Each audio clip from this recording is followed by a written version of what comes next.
Esa tarde del jueves, mis sobrinos, con sus 2 hijos y unos amigos vinieron aquí al merendero a celebrar Halloween. Van aquí en el merendero. Le dijo Alex a la madre: mamá, voy a salir un momento a jugar. Estaba disfrazado de la niña del exorcista. Le dijo la madre: vale, Alex, 1 minuto que vamos a empezar a cenar. ¿Dónde está Alex? Se la han llevado, se la han llevado.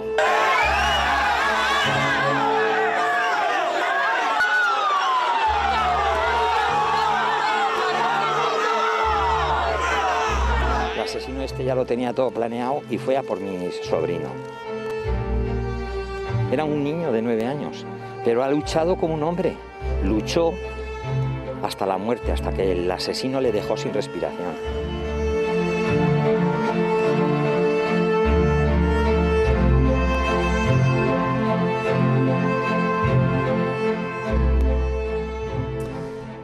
Muy buenas noches. Qué difícil es decir algo después de estas palabras que acabamos de escuchar. Han pasado 364 días desde que el pequeño Alex se fue, tenía 9 años y estaba jugando junto a otros niños en el parque del barrio Entre Ríos de Lardero cuando Francisco Javier Almeida, un reo en libertad condicional, decidió al azar quitarle la vida.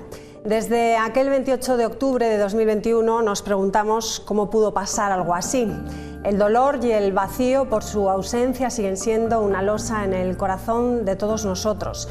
Vaya desde aquí todo nuestro cariño y respeto hacia los padres de Alex y también a toda su familia. Un año después, los sentimientos en el barrio de Entre Ríos siguen a flor de piel.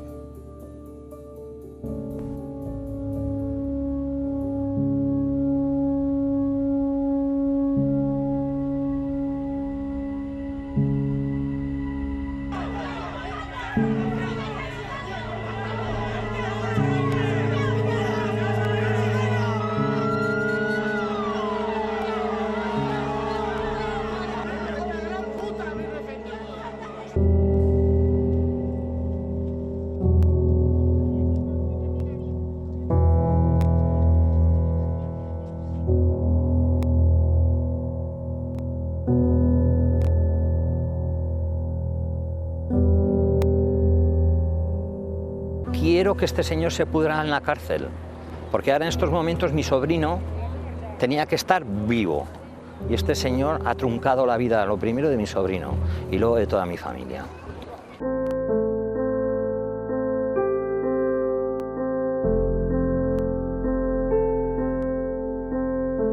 Rebeca, ¿qué tal?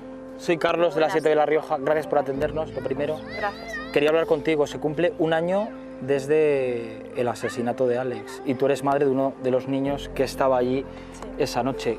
Supongo que es inevitable recordar, ¿no? ¿Cómo lo recuerdas? Una de las peores noches que he pasado en mi vida.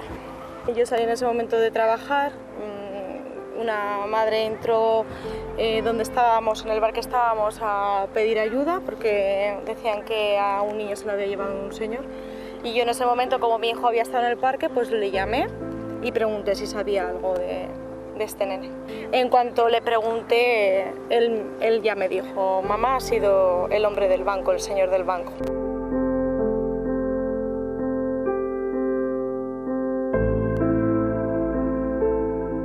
Aquí en este parque le conocían como el hombre del banco. Ya estaba pensando a ver a quién iba a volver a asesinar. Tener que aprender a vivir sin un hijo, duro no, lo siguiente, durísimo. Luego hay que recordar que tiene un hermano. Y eran 2 hermanos en uno, eran 2 en uno. No hacía una cosa uno si no la hacía el otro. Y ahora tienen un hermano, el hermano pequeño, que ha tenido con 6, ahora tiene 7 años, ha tenido que aprender a jugar solo. Que tu hijo, que estuvo ahí en primera persona, ¿había necesitado ayuda psicológica? Por supuesto. Muy Muy difícil. No pasa nada. Porque el dolor persigue y va a perseguir toda la vida.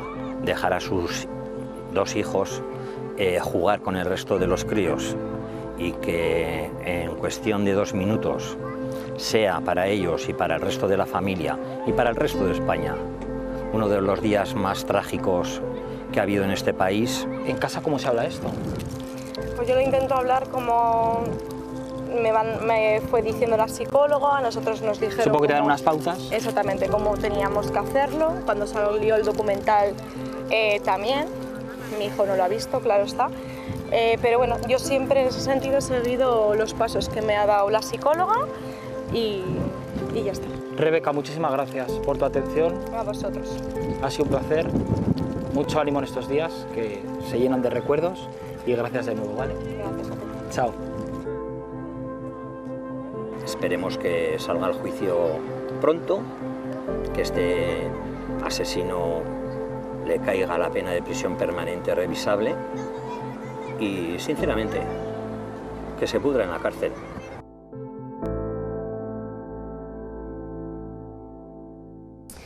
Gonzalo Martín, muchísimas gracias y buenas noches. Pues gracias a ustedes por invitarme a su programa. Gracias por el esfuerzo de estar aquí esta noche con nosotros. Pues hemos estado viendo imágenes, sonidos, testimonios. Se nota que todavía la herida está abierta. Un año es poco tiempo para cerrar una cosa como la que ha pasado. ¿Cómo se siente en estos momentos la familia? ¿Cómo están? Pues en estos momentos la familia se siente mal, se siente con dolor, se siente con rabia, siente indignación. Dolor por perder a un hijo de 9 años. Dolor por intentar pasar una tarde feliz celebrando una fiesta que a Alex le encantaba y al final del día ocurrió lo que ocurrió, una tragedia para la familia, para los padres y para todo el mundo. Me imagino que a día de hoy todavía no se explican qué es lo que pudo pasar. Bueno, no nos lo explicamos.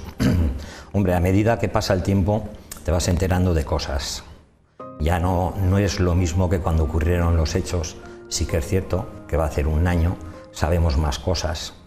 Sigue el dolor a flor de piel, sigue la rabia a flor de piel. ¿Rabia por qué? Lo que acabo de comentar ahora mismo. Iba a ser una tarde feliz y se convirtió en una tragedia por un asesino que en esos momentos se cruzó en la vida de mi sobrino y acabó con él. Indignación también, muchísima indignación. ¿Por qué? Pues porque una persona que está en libertad condicional anda por Logroño, anda por Lardero libremente. Hasta fecha de hoy yo no tengo conocimiento de que a este señor se le haya hecho un seguimiento desde que se le dio la libertad provisional. Este señor tenía que haber estado en libertad provisional con un control de 24 horas. Si no es posible un control de 24 horas, tenía que haber llevado una pulsera telemática y este señor tenía que haber estado vigilado las 24 horas del día. Creo que se hubiera podido evitar, aparte de la alerta de los vecinos, de las madres de los niños, que ya veían que algo raro pasaba. Yo creo que la muerte de mi sobrino se podría haber evitado. Ustedes recibieron desde el primer momento el apoyo de los vecinos. Fue constante durante todos esos días, desde el primer momento que sucedieron los hechos. El nombre de su sobrino se oyó en toda España, todos sentimos el dolor junto a ustedes. ¿Se han sentido igual de arropados a lo largo de este año? Sí, totalmente. Todavía seguimos recibiendo muestras de apoyo.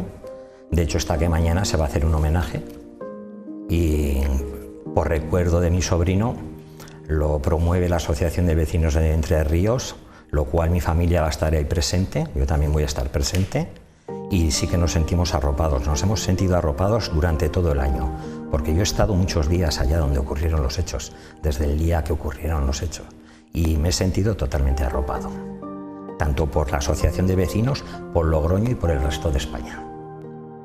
¿Por qué acude allí? Acudo allá, lo primero porque por rabia, impotencia.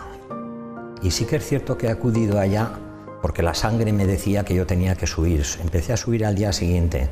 Sí que es cierto que empecé a salir en los medios de comunicación porque yo veía que hablaban las madres de los niños que habían tenido alguna cosa con el que había intentado este asesino cogerlos, secuestrarlos, raptarlos, matarlos, como le queramos llamar, y yo tenía la necesidad de estar allá, y ya la sangre por dentro me pidió que debería de salir en los medios de comunicación. Ya no podía más, y de hecho estaba en la plaza cuando decidí ponerme delante de una cámara, decir que era el tío abuelo de Alex, y a raíz de ese día pues sigo siendo el portavoz de la familia. Eso fue una cosa espontánea. Sí, fue totalmente espontánea. Estábamos allá varios miembros de mi familia y yo, en una pequeña concentración que hubo, pero yo veía que algo me decía por dentro que tenía que salir. La familia no podía estar ya callada. Hablaban las madres, hablaba mucha gente del barrio y la familia tenía que hablar. Entonces decidí salir y a fecha de hoy pues sigo saliendo. ¿Qué tipo de apoyo han tenido también durante este tiempo? Ya no digo vecinal, sino institucional. Apoyo institucional ninguno. Sí que es cierto que hay algún apoyo psicológico, pero lo que es apoyo institucional, ninguno. Que a mí me conste a fecha de ahora mismo, y en este mismo momento, ninguno. Ninguno. Yo me acuerdo en una entrevista, cuando ocurrieron los hechos, que el señor Marlaska salió diciendo que no había que legislar en caliente. Pero es que hay que yo ahora lo digo yo, hay que legislar en frío para que cuando ocurren estos hechos no haya que legislar en caliente. Es lo único que puedo decirle al señor Marlaska. Y a las instituciones penitenciarias, pues que se cambien las leyes. Que no podemos estar viviendo en este país con miedo. Los críos tienen que salir a los parques a jugar. No tenemos que mirar a derecha y a izquierda a ver quién es el que se nos lo va a llevar. Tenemos que andar libremente, sin miedo. Por eso la familia pide se cambien las leyes, que a este señor le caiga la pena de prisión permanente revisable. Los años posibles.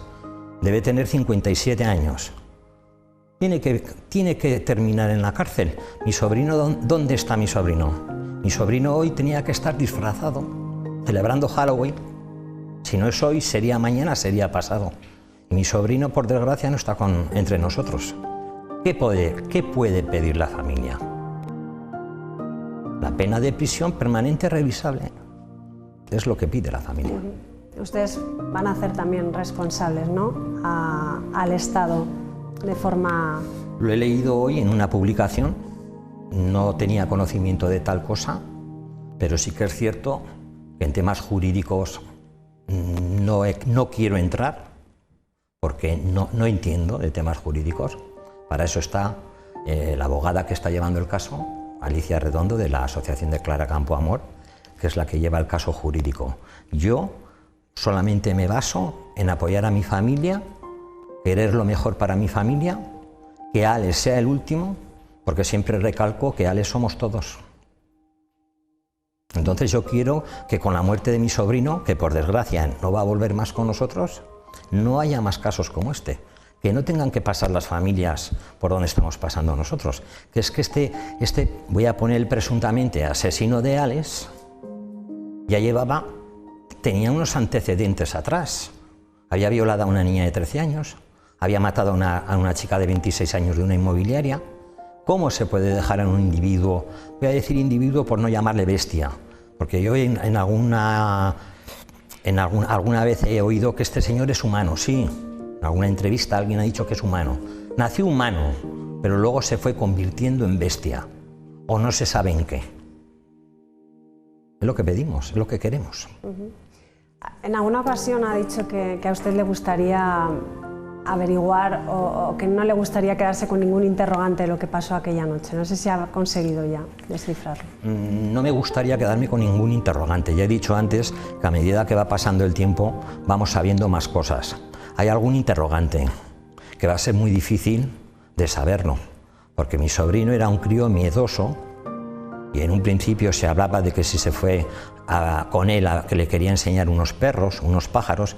Yo en aquel momento dije que era imposible que Alex se iría con un desconocido, porque sí, en su momento hubo perro, en su momento, pero el crío ahora tenía 9 años. Entonces yo la duda que tengo, y lo que sí que me gustaría saber, ¿qué le pudo decir el presunto asesino a mi sobrino para que mi sobrino se fuera con él? Es una cosa que no sabemos. A fecha de hoy no la sabemos. No sabemos si la vamos a saber. Claro, porque un niño de 9 años ya es consciente de con quién está hablando perfectamente. Claro. Y se defiende, ¿no? Tenga en cuenta usted que a este individuo le llamaban el hombre del banco. Yo sé, mis sobrinos no viven en aquella zona, no lo conocían evidentemente, no sabían que había este tipo de depredador en aquella zona. Viven en el mismo municipio, pero a 2 kilómetros de donde ocurrieron los hechos. Entonces, pues no lo sé. No sabemos qué le pudo decir. Sí que es cierto que nos queda la duda y sí que es cierto que nos gustaría saber, pues, qué le pudo decir. ¿No cree que personas como Almeida puedan reinsertarse en la sociedad? No creo en la reinserción de este tipo de gente. Totalmente estoy en contra de que este tipo de gente crea él en la reinserción, porque es que es imposible. Pues estás en la cárcel, cumples una pena de que has asesinado a una chica de 26 años, te dan la libertad condicional. ¿Cómo te vas a reinsertar si en el momento que sales de la cárcel ya está pensando quién va a ser su próxima víctima? Por muchos permisos penitenciarios. Quiero recordar que en algún medio de comunicación he leído que él pidió que no saliera a la calle porque era peligroso. La Junta de Tratamiento votó un 60%, por decirlo de alguna manera, que este señor no saldría a la calle, porque no estaba en condiciones de salir a la calle. Él lo recurrió y le dieron la libertad provisional y le dieron permisos. Y yo creo que este señor no se va a reinsertar, no creo en la reinserción de este tipo de gente. Sí que creo en otro tipo de reinserción, de gente que comete un fallo en la vida, paga por el fallo que ha cometido en la vida y se puede reinsertar. Pero este tipo de gente no creo en la reinserción. Y es más, ellos mismos en la cárcel veían que este señor no se podía reinsertar, que no podía salir a la calle, que no podía vivir con la sociedad como nosotros, porque es un bestia, es un depredador. Cuando sale mata, disfruta matando. No puede ser. Se cumple un año de esa trágica noche. Indudablemente estos días son muy dolorosos para ustedes, pero no quiere la familia, ¿no?, que su sobrino quede en el olvido. No queremos que Alex se quede en el olvido. Por eso yo estoy saliendo en todos los medios de comunicación que me llaman. Nunca he dicho un no a ningún medio de comunicación, porque yo no quiero que el nombre de Alex se quede en un saco roto. Yo quiero llegar hasta el final. Yo quiero que Alex sea el último.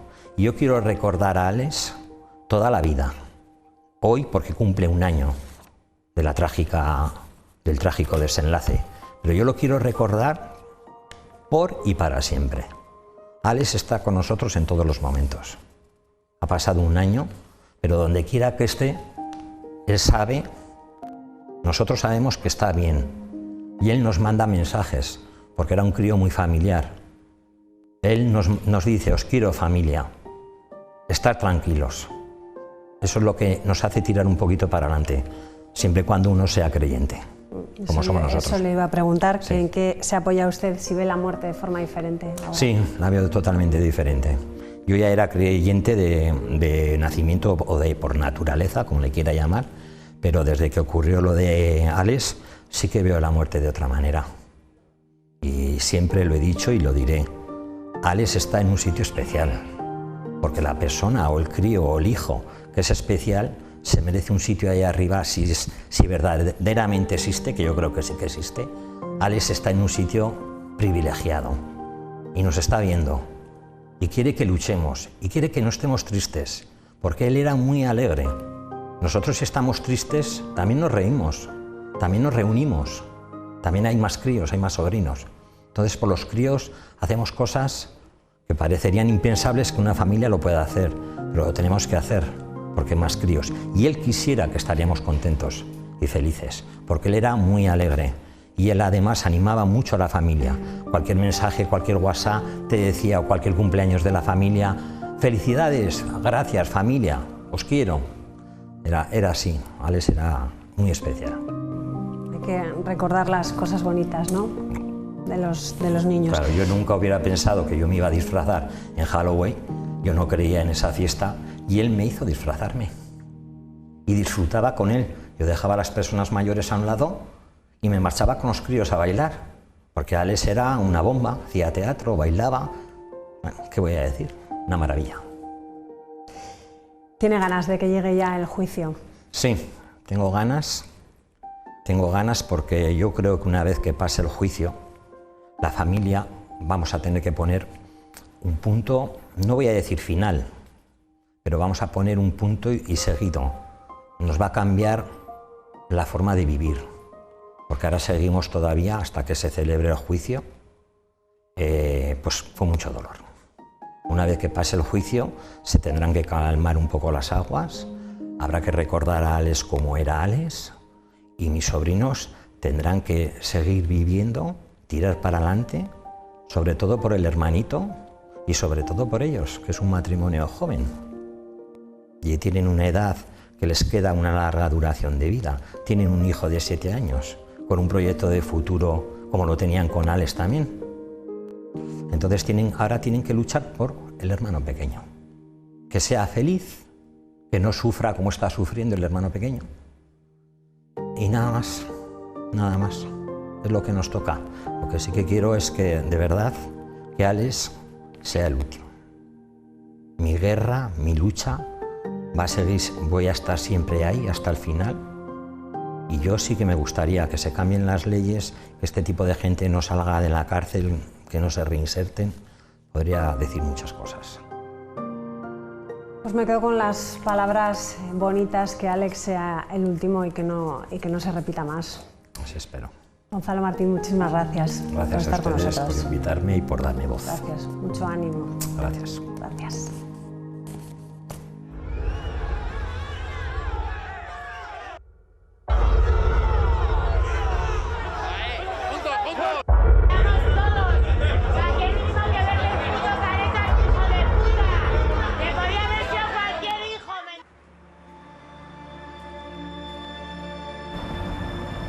Miguel Ángel, aquí hace un año ocurría todo, en el número 5 de esta urbanización de Lardero. Correcto.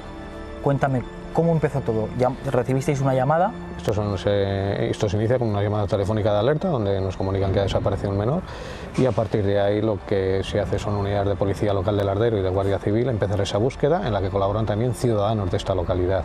Se van mirando en diferentes portales y en este portal es cuando un agente de la policía local, que va a acompañar también, creo que hay un vecino, y varios agentes de Guardia Civil son los que se encuentran a Francisco Almeida con el menor ya en los brazos. A partir de ahí lo que hacen el agente de policía local y Guardia Civil es retirarle al menor, intentan bajarlo al rellano, se intenta reanimar, se alertan a los servicios sanitarios y se procede ya prácticamente, una vez que vienen los servicios sanitarios y no se puede hacer ya nada por la vida del pequeño Alex, ya se procede a la detención de Francisco Almeida como presunto autor de este asesinato.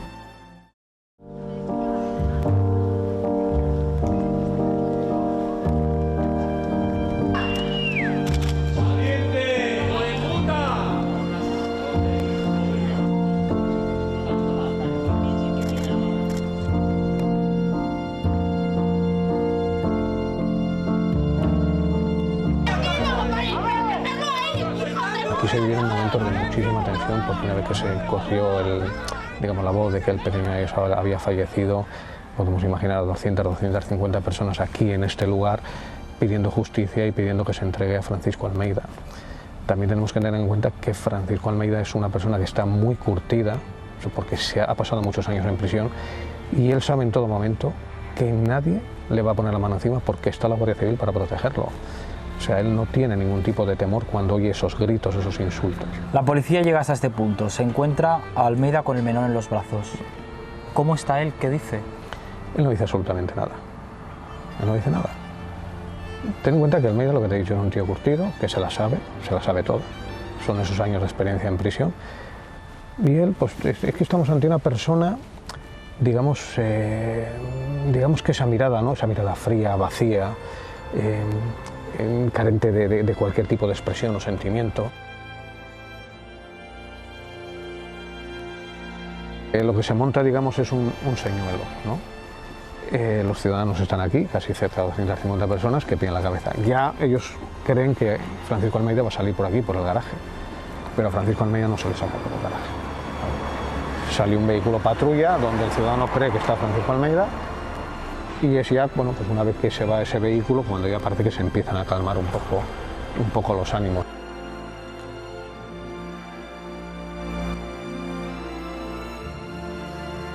Lo que hacemos es acceder a esta parte de aquí del garaje que va a dar al otro lado de la urbanización. Francisco Almeida sube por estas escaleras. Esta zona, ten en cuenta que ya está custodiada por agentes de Guardia Civil, aquí no se permite el acceso absolutamente a nadie, y Francisco Almeida lo que sale es por esa puerta que tenéis ahí, cuando ya se ha estacionado un coche camuflado nuestro, de Guardia Civil, y a partir de ahí ya sale directamente hacia la dependencia de la Guardia. Aquí ya no había ningún vecino porque aquí no estaban había todos nadie. en otra puerta. Aquí no había nadie.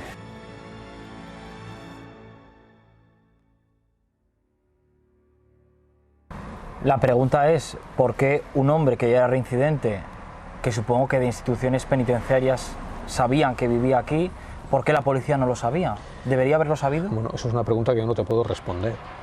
Nosotros lo que nos limitamos es, cuando ha ocurrido este hecho, por todos los medios, es recopilar todas estas pruebas, con una serie de inspecciones oculares que hay aquí en la Unidad Orgánica de Policía Judicial, para poder demostrar que es Francisco Almeida la persona que presuntamente ha cometido el asesinato del pequeño Alex. ¿Pero hubo un error de comunicación entre instituciones? Pues no lo sé. No, es que nosotros no vamos a entrar a valorar ese hecho, ¿no? Nosotros, nuestro trabajo es investigar ese hecho y intentar poner a Almeida a disposición de la autoridad judicial con todas las pruebas, que ahora ya veremos a ver cuando salga el juicio, a ver qué es en lo que queda.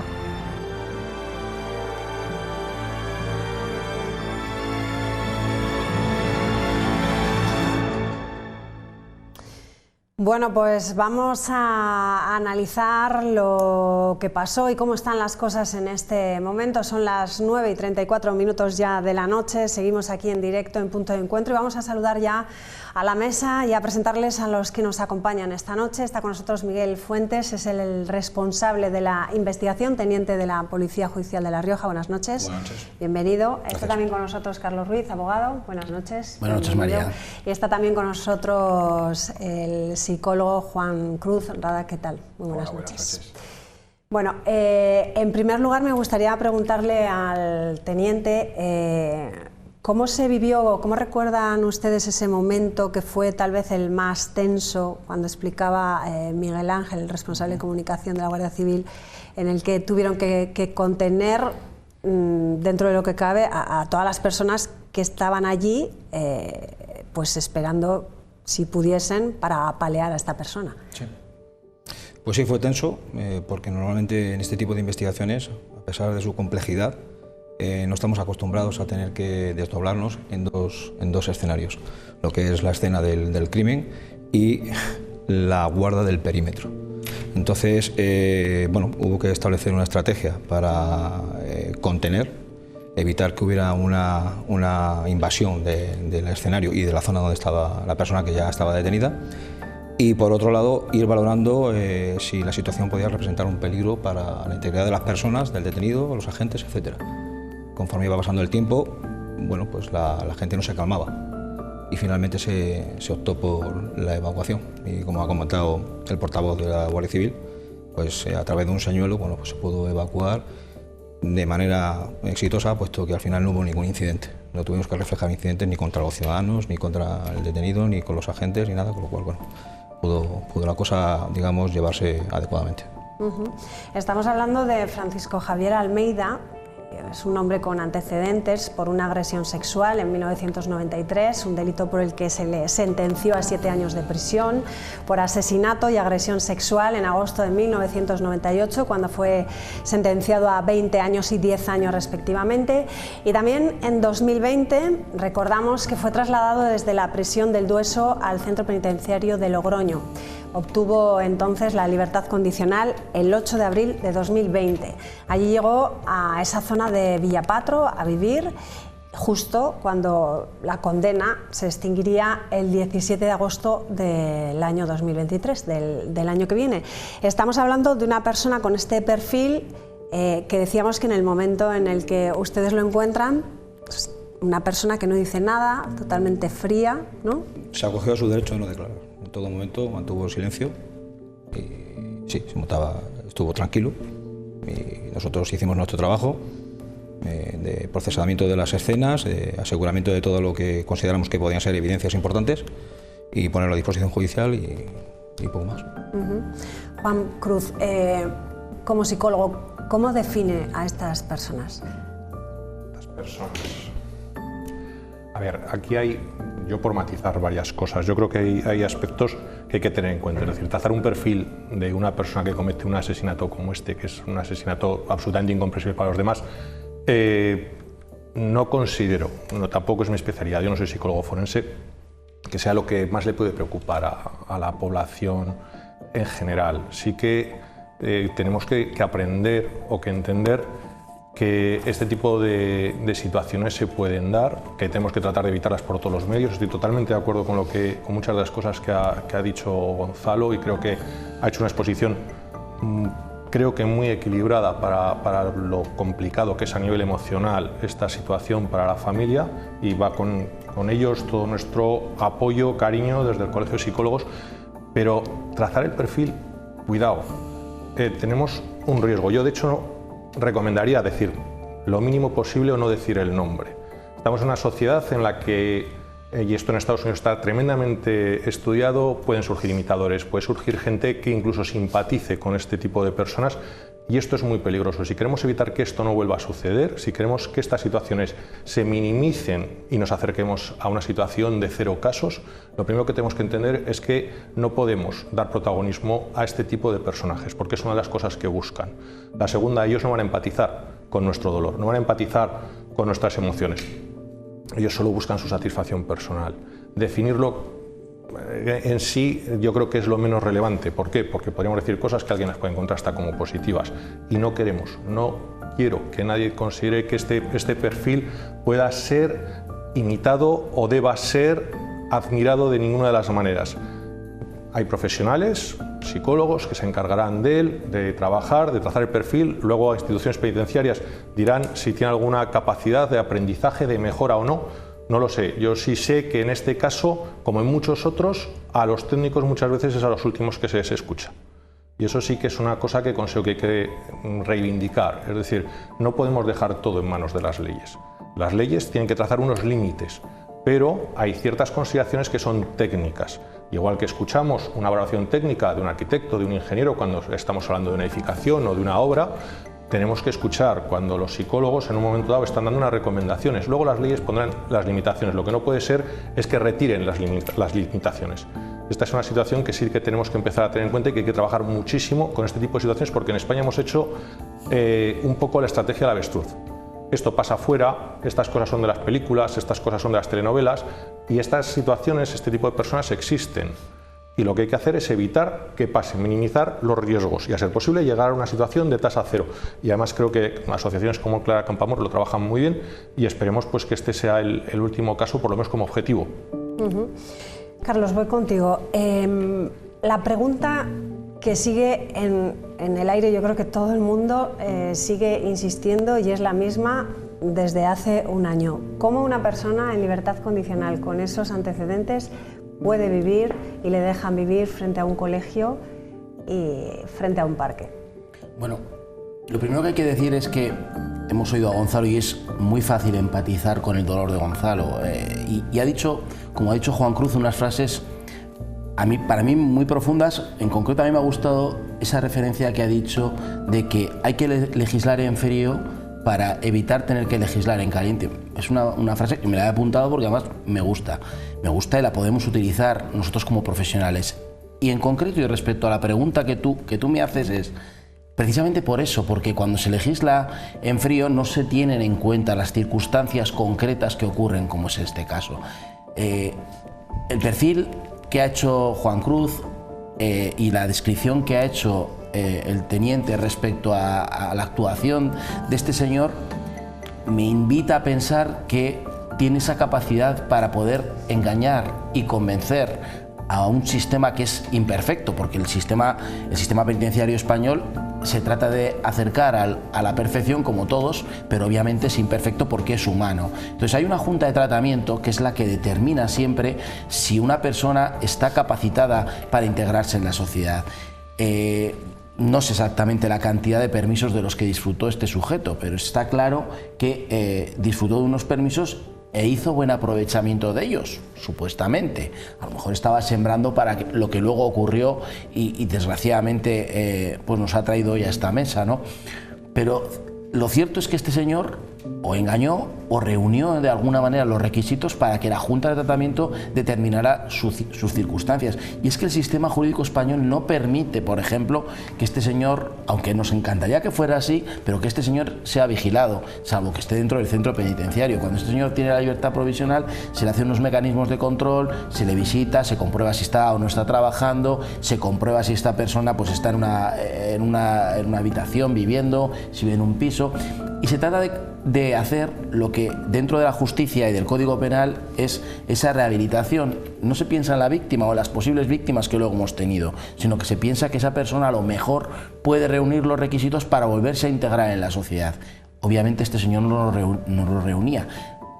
Y digo obviamente con la salvedad, aunque todos damos por sentado lo que va a ocurrir y lo que va a pasar, y es que se va a dictar una sentencia condenatoria, pero también la precaución de los profesionales, de todos los que estamos aquí, nos tiene que decir que de momento y hasta que una sentencia diga lo contrario, este señor solo es presunto. Ya veremos, como digo, todos tenemos más o menos claro lo que ha ocurrido, las pruebas y todo, pero de momento y hasta que se dicte una sentencia, ahora hay una fase que hay un escrito de acusación, tanto de la acusación particular, de la acusación popular, del Ministerio Fiscal, hay unos plazos para el escrito de defensa. A lo mejor este señor reconoce los hechos y acabamos, entre comillas, más rápido la parte del procedimiento en cuanto a la responsabilidad penal, pero hay que determinar luego si hay una responsabilidad civil, si esa responsabilidad civil se puede atribuir única y exclusivamente a él, si hay unos terceros elementos que puedan tener una responsabilidad civil, no lo sé. Lo que sí que es cierto es que tiene que haber un juicio. No tengo yo muy claro que pueda determinarse que haya responsabilidades al margen de la del propio delincuente si es que es finalmente condenado, pero sí que es cierto que hay un proceso y ese proceso lo conocen las personas que han participado en la instrucción, bien porque han sido investigadores, bien porque son elementos que han operado, y esos son los que realmente tienen los datos para poder darnos datos reales. Vamos precisamente a darle paso a Alicia Redondo. Ella es la abogada de la acusación particular y popular por la Asociación Clara Campoamor. Alicia, ¿qué tal? Buenas noches. Hola, buenas noches a todos. Bueno, hace poco más, como decía Carlos, hace poco más de una semana ustedes presentaban los papeles de la acusación, ahora se encuentran a la espera, después de que también lo hayan entregado Fiscalía y Defensa, de que la Audiencia Provincial proponga una fecha para que se celebre el juicio. ¿Cuándo prevén que pueda comenzar? Bueno, directamente no se pasa justo a esa fase del proceso, no se pasa directamente a la fecha ya en sí, sino que hay que esperar el auto de apertura del juicio oral. Eso todavía lo hace el juzgado de instrucción y es lo que ahora mismo estamos esperando, que bueno, pues será en los próximos días. No tardará mucho porque ya, como bien dice, están presentados los escritos de acusación y de defensa, con lo cual el siguiente paso es ese. Después ya, pues el proceso sigue andando hasta que tengamos una fecha de celebración y podamos, bueno, en este caso se va a enjuiciar por tribunal del jurado, con lo cual también tendremos que componer el jurado para ese juicio. Entonces, bueno, esperamos que sea el primer trimestre de 2023, pero no tenemos una previsión real de cuándo puede estar fijado ese juicio. Esta persona se encontraba en prisión condicional, como decimos, cuando presuntamente asesinó al niño. ¿Van a pedir responsabilidad al Estado por lo que ocurrió? ¿Le hacen responsable? Pues nosotros es que en este momento desconocemos en qué condiciones estaba en la calle Almeida, desconocemos cuántas visitas se han llevado, si se han llevado a cabo visitas o no, si el control del Estado era exhaustivo o no era adecuado a las circunstancias de peligrosidad y de reincidencia, de la alta reincidencia que venía diciendo la Junta de Tratamiento, como bien ha dicho el psicólogo que tenéis en la mesa. Y bueno, hay que ver, cuando podamos ver realmente cómo se ha ejercido ese control del Estado, podremos ver si hay responsabilidad o no. Si no, mientras tanto, estamos hablando desde el desconocimiento. No conocemos en qué circunstancias estaba Almeida en la calle. No sé cuántas veces lo han visitado, cuántos trabajos ha tenido. No tenemos ni idea, no te puedo hablar de eso porque la verdad que lo desconocemos, tristemente lo desconocemos, porque lo hemos pedido muchas veces. Ustedes sí que quieren llamar a declarar a los directores de la cárcel del Dueso y de Logroño. ¿Por qué? Yo no voy a entrar en este momento. Sabéis que yo he sido siempre muy respetuosa con el proceso y creo que hay que seguir los tiempos del proceso, hay que dejar a la justicia que siga su ritmo y no creo que sea adecuado ahora mismo hablar en este momento procesal, hablaros ni de los detalles del éxito de acusación ni de los detalles de lo que se va a pedir. En el momento que sea oportuno y que se pueda hacer, siempre hemos estado abiertos, siempre y cuando tengamos el consentimiento de la familia o la propia familia lo dirá. No tendremos problema en contaros todo este tipo de detalles hasta donde se pueda, pero ahora mismo hay que ser respetuosa con el proceso, estamos todavía en instrucción y nuestro deber es callarnos. Bueno, pues le iba a preguntar que tenían ustedes una lista de unas 40 personas que querían que fuesen a declarar, le iba a preguntar por ellas si estaban incluidos niños también dentro de esa lista, pero no sé si me va a decir nada más. Ya han declarado niños, ya sabéis por medios de comunicación que los niños que estaban presentes declararon, no son realmente, como se ha dicho, hay una información que se ha ido dando que no es del todo correcta. No sabemos quién ha dado ese tipo de información, pero no son 40 testigos realmente, sino que, como bien ha explicado el Guardia Civil, en una investigación de este tipo participan muchas personas. Entonces, obviamente, cualquier persona que haya tenido un tipo de participación, tanto que haya podido ser testigo de los hechos, pero también vamos a pensar en eso, en Guardia Civil, en policía, en laboratorio, en forense, es que hay mucha gente que hizo una muy buena labor de investigación alrededor de la muerte de Alex. Entonces, bueno, pues todas esas personas obviamente tendrán que pasar por el juicio. Será juzgado, por lo tanto, por un jurado popular. La familia espera, le hemos escuchado a Gonzalo decir, que no salga de la cárcel y que se le imponga la pena de prisión permanente revisable.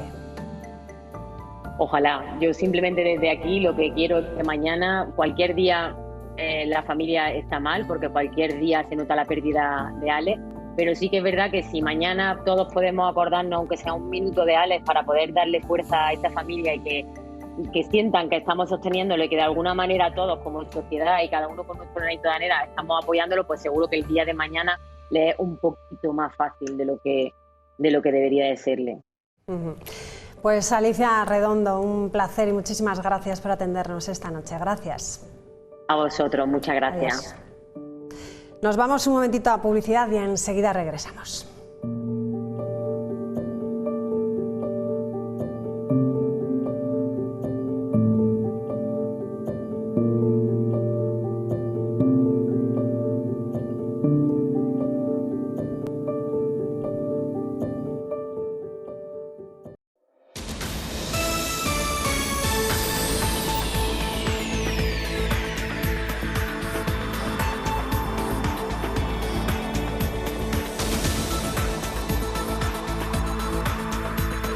Bueno, pues nos quedan 6 minutos para las 10 de la noche, estamos ya en la recta final de este programa especial que hemos hecho por el aniversario de la pérdida del pequeño Alex. Hemos hablado con Gonzalo Martín, con su tío, hemos hablado también con la abogada de la acusación particular y estamos en la mesa aquí debatiendo también, pues bueno, cuál es la situación al cabo de un año, ¿no? ¿Dónde nos encontramos? A mí me gustaría preguntarle al abogado qué implica ser juzgado por un jurado popular. Bueno, a ver, primero, Alicia ha explicado, me ha gustado muy bien cómo ha explicado las cosas. Primero esto no es tan rápido, es decir, ahora mismo se han presentado unos escritos de acusación, de defensa, el juez tiene que determinar si se admiten o no se admiten las pruebas. Alicia ha dicho que ha pedido una serie de pruebas a lo largo del procedimiento que no han podido practicarse, se tiene que determinar si se practican esas pruebas y luego finalmente se convoca a un jurado. Hay unas listas del jurado que se salen, creo que cada 2 años o cada año, en el que salen unas cantidades ingentes de personas que pueden ser jurado y finalmente se llama a los miembros del jurado para que... Son 9 personas, aquí en España, en el sistema anglosajón creo que son 12, aquí son 9 y hay 2 suplentes que están en todo el procedimiento por si hubiera algún problema. Y estas personas tienen un grave problema, aquí en La Rioja tienen un gravísimo problema y es que para juzgar hay que estar abstraído, es decir, no deberían tener conocimiento de la situación. Y la pregunta del millón es, ¿qué riojano no tiene conocimiento de esta situación a fecha de hoy? ¿Qué ciudadano de esta comunidad autónoma no tiene ya a fecha de hoy un criterio formado?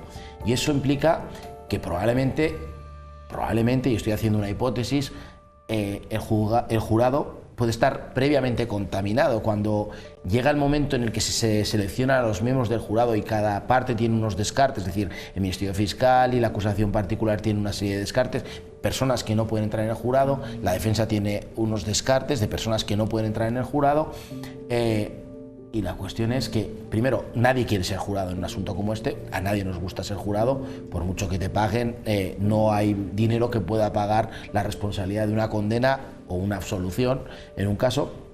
Pero claro, como digo, si ya tienes un criterio preconcebido sobre cómo vas a actuar, es que aquí todos tenemos un criterio,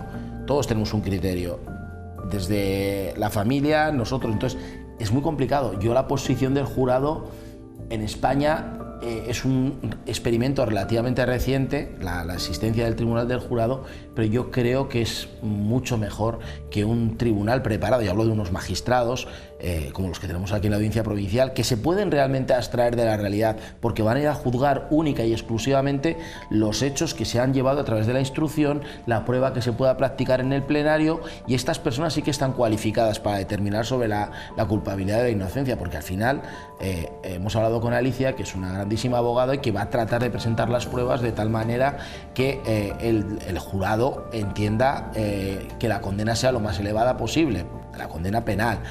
No hemos hablado de la responsabilidad civil, se ha mencionado, pero ella va a tratar de conseguir y defender los mejores intereses para la familia de Alex y para la sociedad en general, además como el Ministerio Fiscal. Pero también hay un abogado defensor que va a tratar de sembrar esa duda, esa famosa duda razonable que vemos en las películas, para que el tribunal piense, pues si este señor, este sujeto no es una persona con una enfermedad y se pueden aplicar unas atenuantes, si esta persona no sé, yo no sé cuál es la estrategia de la defensa, como tampoco conozco al detalle, lógicamente, la estrategia de la acusación.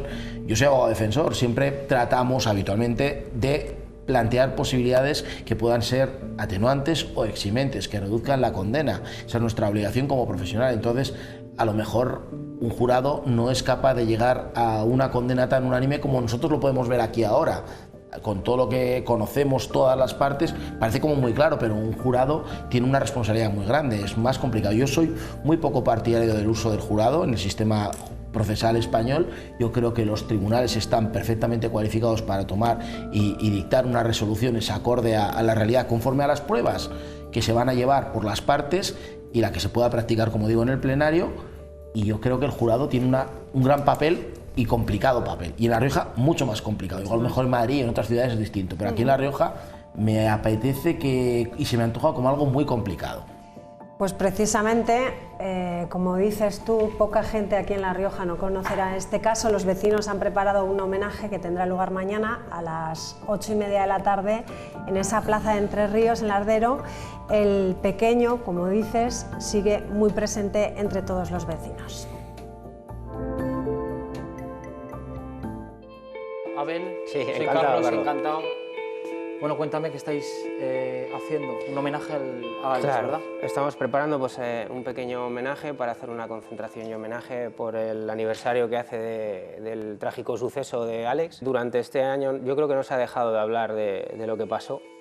Creo que no hay día que no salga la conversación en el parque o en el bar tomando algo. Estaban en ese merendero de ahí y estaban celebrando un cumpleaños, y como era próximo a Halloween, el día 28, pues estaban todos disfrazados. Sé que ese hombre, por llamarlo de alguna manera, estaba en uno de esos bancos de ahí, y mediante algún tipo de engaño conseguir que Alex le prestase atención y llevárselo a su casa, que está a escasos metros de ahí.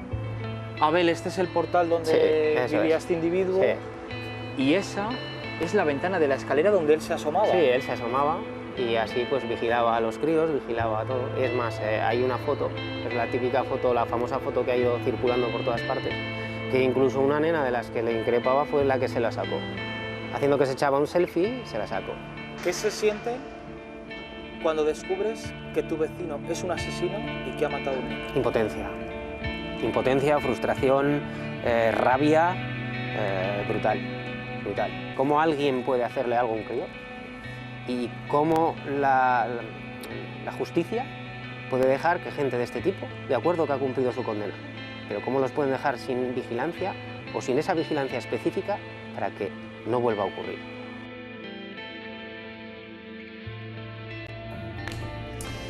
Bueno, pues hay muchas incógnitas, como ven, que todavía quedan por resolver. Mi última cuestión al teniente es si hay alguna novedad en la investigación que se pueda comentar y hacer pública. No, todo lo que se realizó, todas las investigaciones de carácter técnico y deductivos fueron entregadas a la autoridad judicial y al Ministerio Fiscal, y digamos ya lo único que nos queda es esperar a ser citados el día de la vista oral y reproducir toda nuestra actuación. Y no hay ninguna novedad al respecto. Pues Juan Cruz, me quedo ya con tus últimas palabras. Un año, hemos visto, la herida sigue muy abierta, los propios vecinos lo tienen ahí, el hecho, lo sucedido. ¿Cómo se van a recuperar? ¿Cuánto tiempo va a faltar para recuperar? Y lo más importante, los más pequeños, ¿cómo lo van a poder superar? Los tiempos van a ser totalmente diferentes de unas personas con otras, depende de la situación y de cómo lo hayan vivido. Es posible que haya adultos que esto no lo superen, incluso estando relacionados de una manera muy tangencial con la situación, pero al final esto lo que ha producido, sobre todo en los niños y en los adultos, ha sido miedo a una situación que han considerado que era lejana y de repente han descubierto que podía pasarles a cualquiera de ellos. Nosotros, cuando sucedieron los hechos, desde el Colegio de Psicólogos se hizo un protocolo de actuación con los colegios que estaban relacionados, Villapatru y con jesuitas, se hizo asesoramiento, se hubo derivaciones y se trabajó con algunos críos que tenían alguna problemática un poquito más seria y que las familias lo demandaron, todo gracias en parte, sobre todo al Ayuntamiento de Lardero, y hubo una coordinación bastante amplia. Pero lo que tenemos que tener en cuenta es que esto no es una cosa de hoy para mañana y en un momento dado vamos a estar bien. Esto va a haber momentos buenos, momentos malos. Lo que hay que dotar es a los niños y a los adultos de herramientas y de conocimiento para poder sobrellevar situaciones que para ellos van a ser muy complejas y muy difíciles. No es lo mismo fechas como estas que a lo mejor hace 3 meses. Hace 3 meses es más fácil tener una vida más o menos normal dentro de lo que podríamos definir. Llega una fecha como esta y todo se hace más complicado. Y va a haber fechas más complicadas y sobre todo, y en este caso a quien más hay que apoyar es a la familia. Seguimos demandando que haya más recursos psicológicos para todo este tipo de situaciones, para las familias, para los menores, para los colegios, porque han sido, yo creo que imprescindibles para que muchas situaciones, sobre todo de regulación emocional en los colegios, se hayan podido sobrellevar. Pero decir una fecha es imposible. Va a haber críos que dentro de 10 años van a tener un recuerdo, una situación que les va a recordar. Además, Alex era un crío súper querido y entonces estas situaciones no van a ser fáciles ni van a ser sencillas o algo que les recuerde a... ¿Qué es lo que tenemos que aprender? A vivir con un cierto miedo. Es decir, tener una tolerancia a la incertidumbre, ya que a veces es normal tener miedo.